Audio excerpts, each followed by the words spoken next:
very good evening. Thank you very much for taking your time off this Thursday evening to be here and to join us, me and my other panelists, to talk about the digital transformation and how does it going to affect you, what does it mean to you, your future, your career, and for some of you who are running businesses, what does it mean for your organization? Yeah. So I will talk a little bit about the Industrial Revolution 4.0. How many of you heard of the Industrial Revolution 4.0? Put on hand.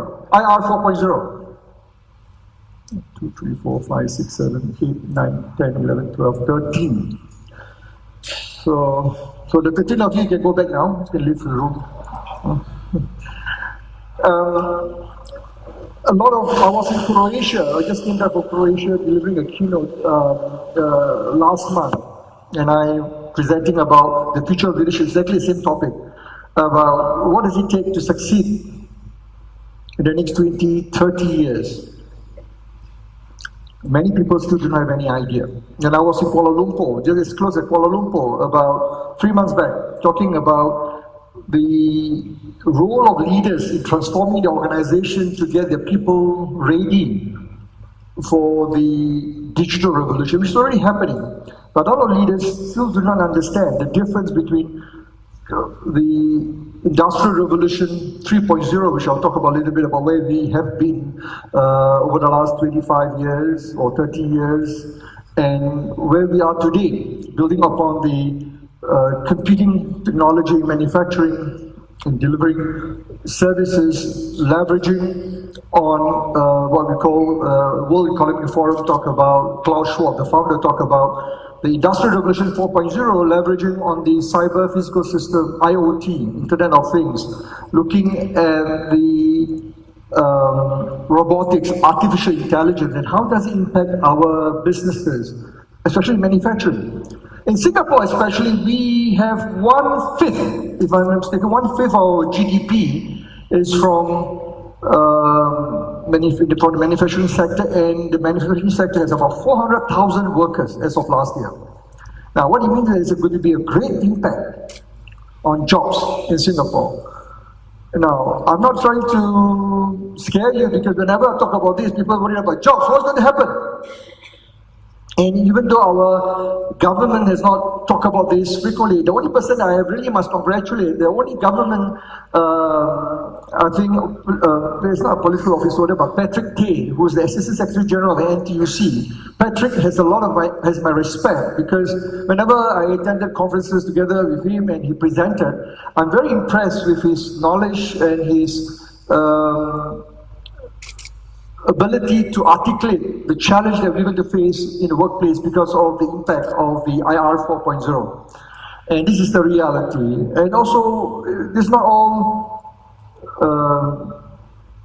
bad news. There are some good news, and I will talk about how can you leverage, what can you do to prepare yourself and your organization for the future. So the disruption, you all know, is happening here today. There's nothing we can do, because the volatility, the uncertainty, the complexity, the ambiguity that is causing businesses to transform, reinvent themselves is going to continue. What we call the VUCA world. The VUCA world, which is the term developed by the US Army Command back in 1980s. It's a result of the demise of the Cold War with Soviet Union at that time. And it's a long story. I'm going to talk to you, which is a 3-day workshop into 15 minutes, so it's very, very challenging. So I hope during the Q&A you ask me more questions about VUCA and I can elaborate. But the reality is this: whether you like it or not, the VUCA is here to stay. Bob Johansen, which is the, you see the answer first one. Bob Johansen, which is the Institute of Future, talk about the next 30 to 40 years, this phenomenon of VUCA, volatility, uncertainty, ambiguity and complexity of the industry, the blurring of industry, the confluence of industry is going to happen much more intense. So you better be prepared.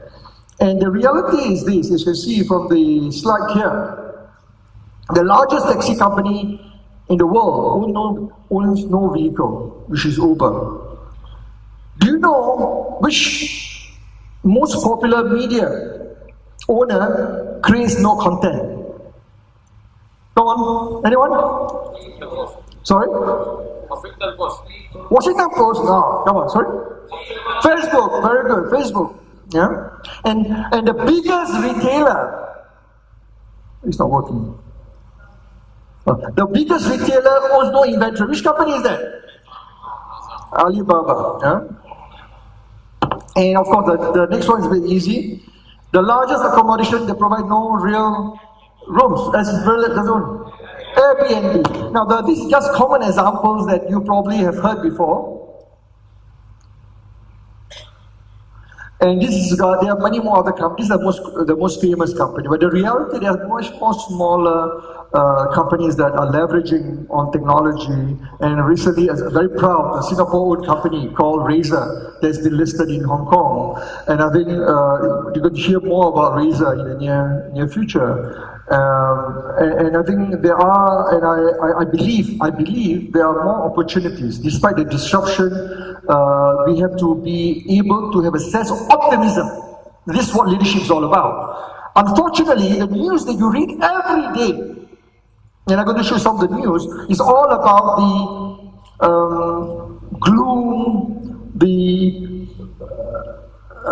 pessimistic outlook about jobs being lost, okay, because of this industrial revolution, IR 4.0. And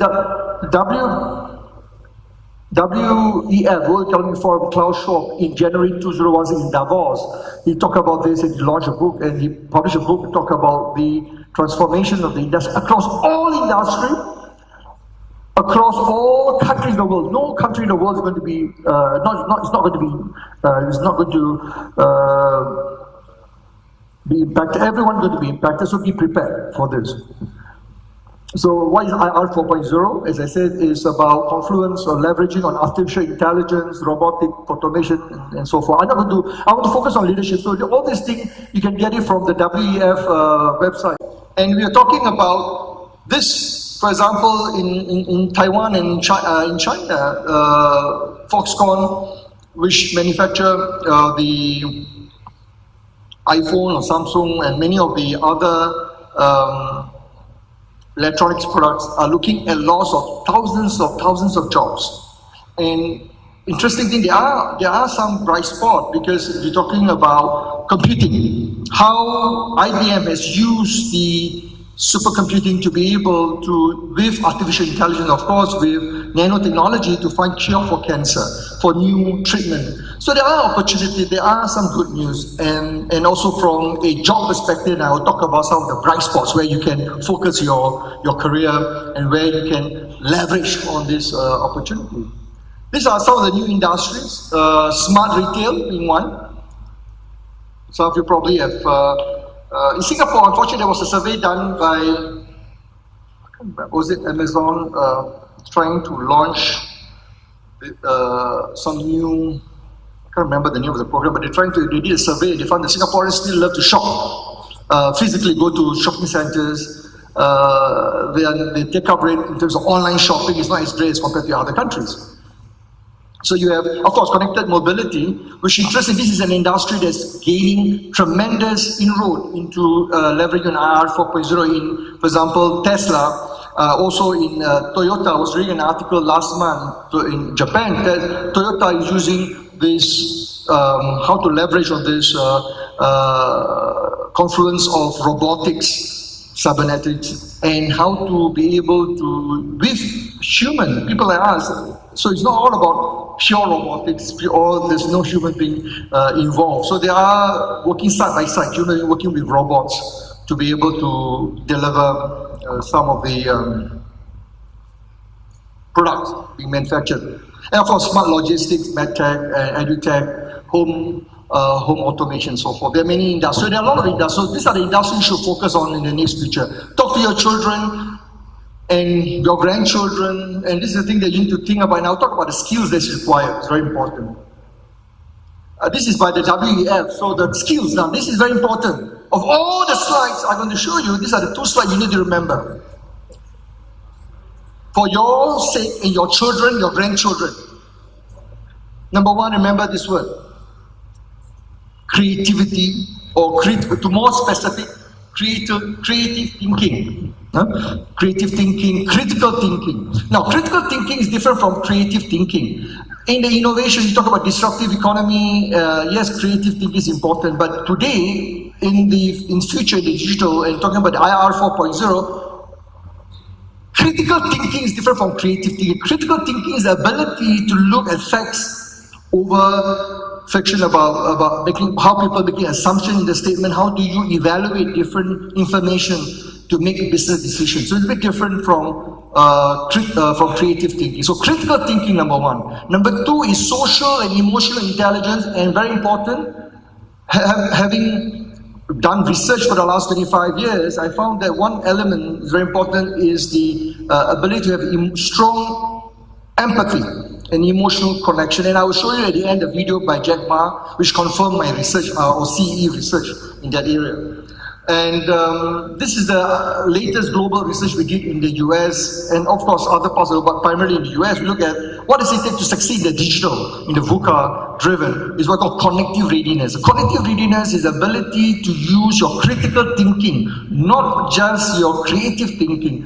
Critical thinking, intuition, your emotional, social intelligence, your ability of sense making, connecting the dots and so forth. Again, you want to know more, you can go into my website, ce-global.com, to get more information. And this is a survey. I think PA said most of you registered before last Thursday, 1 week ago. They've been invited to participate in the survey. Only 5 people participated, very sadly. So just 5 people, thank you for your participation. You received a book, a free ebook on leading in the VUCA world. But this is the latest as of yesterday, for yesterday midnight.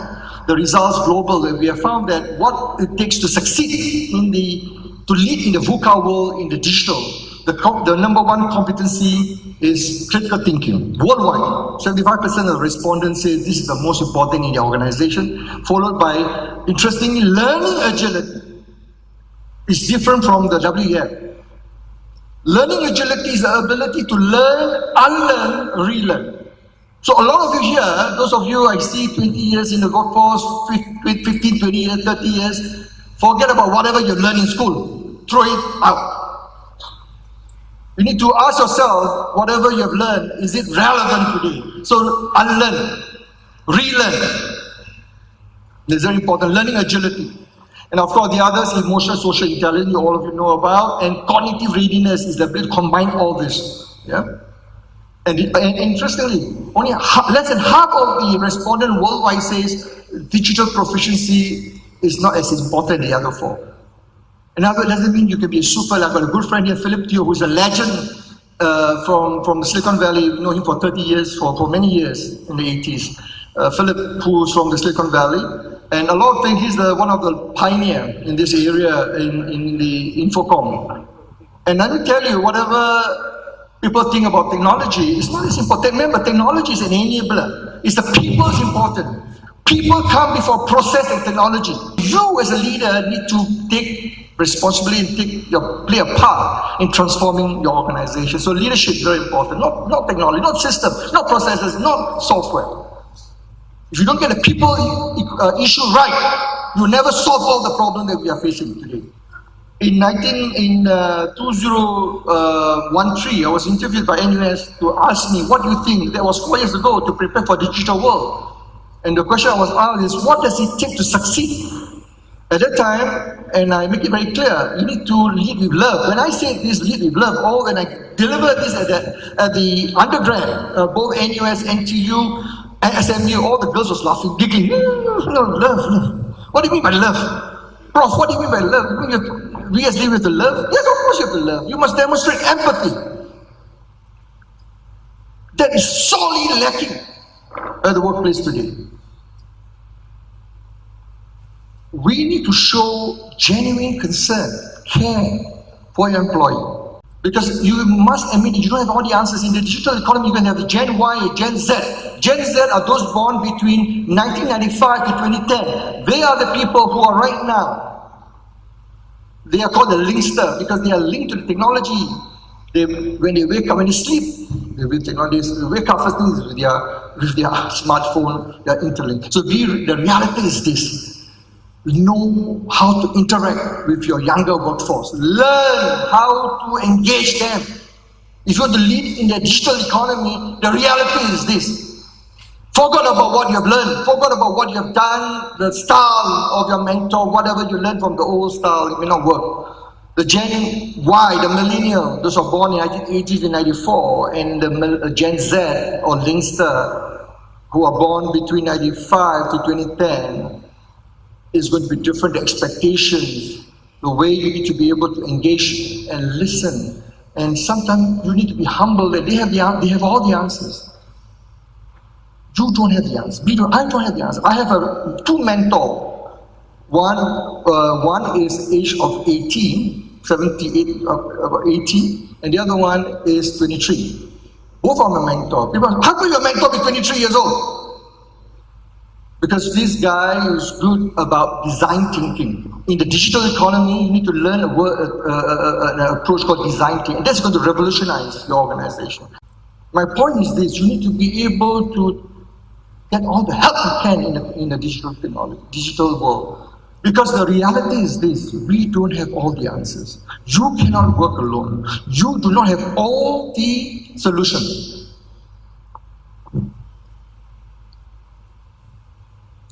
To conclude, I will show you a short video by Jack Ma in January February this year. Was invited by Justin Trudeau, the Canadian Prime Minister, to deliver at the Gateway 2017. And listen very carefully. He talked about what we need to be successful in the industrial revolution.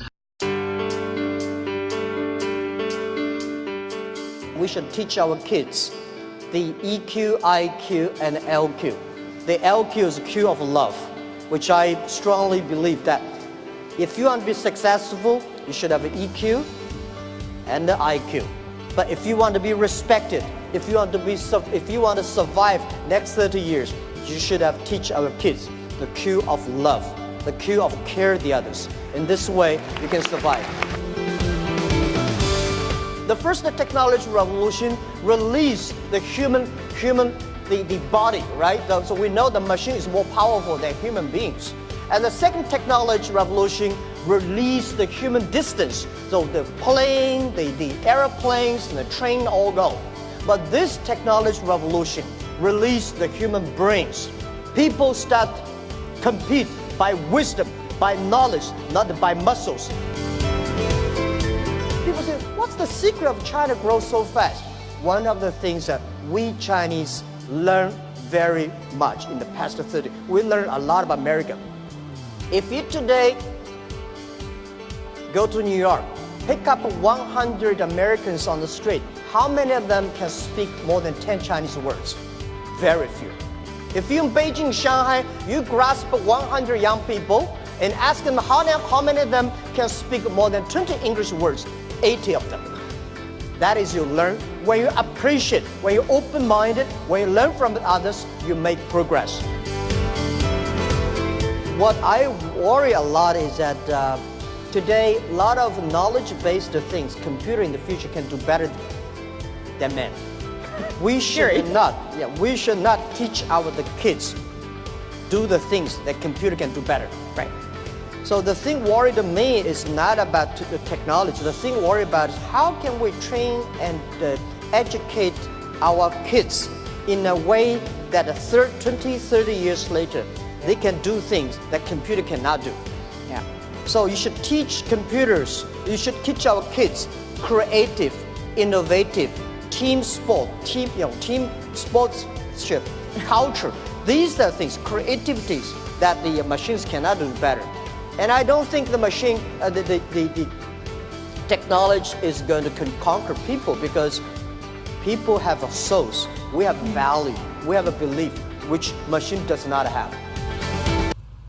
Okay, so again, there's a lot to learn from him. In the reality is this: creativity, social and emotional intelligence is important for the future. So get your kids, get them ready. PA has this series of program, the Skills Future program, which caters to all these new skills. So please go and get yourself registered.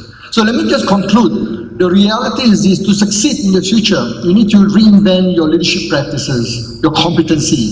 A lot of organizations still talking about the same leadership competency 20 years ago, 30 years ago. They are not prepared to change. But the reality is these are the companies who are going to be disappeared very soon. So you need to ask yourself, as a leader, what do I need to do differently? What do I need to do myself? Learn, as Jack Ma talked about, learning agility. Yeah. And lastly, these are the skills that I mentioned: critical thinking, adaptability, agility, creativity, problem solving, and to be able to prepare for the future. Now, for those of you, all of you here in this room, we will be able to give you free trials for all the programs we have on our portal for the next 30 days. So you have free access to all the modules to prepare yourself, only 30 days. So you can go to VUCAmasterclass.com, you can register. And lastly, for those of you who are interested to have the ebook on how to lead in the digital world, in the disruption economy. So go and complete, except the 5 of you who have completed last Friday, the rest of you have not. So you can go in later. It's a 5-minute online survey, VUCA-survey.com. Go in, answer those 6 questions, and you'll be able to get a copy of the ebook at the end, and also the report when it's published in January next year. Okay, with that note, I just want to say thank you very much for the opportunity. Thanks to PA, Wendy and the team for the opportunity to be here and share with you. This is just the beginning. You can communicate, continue to dialogue with me on the various social media platform, and I look forward to your questions. Start thinking about those issues that I discussed during the panel discussion. I'd like to engage you more about what it takes to succeed as a leader in the digital world. Thank you very much.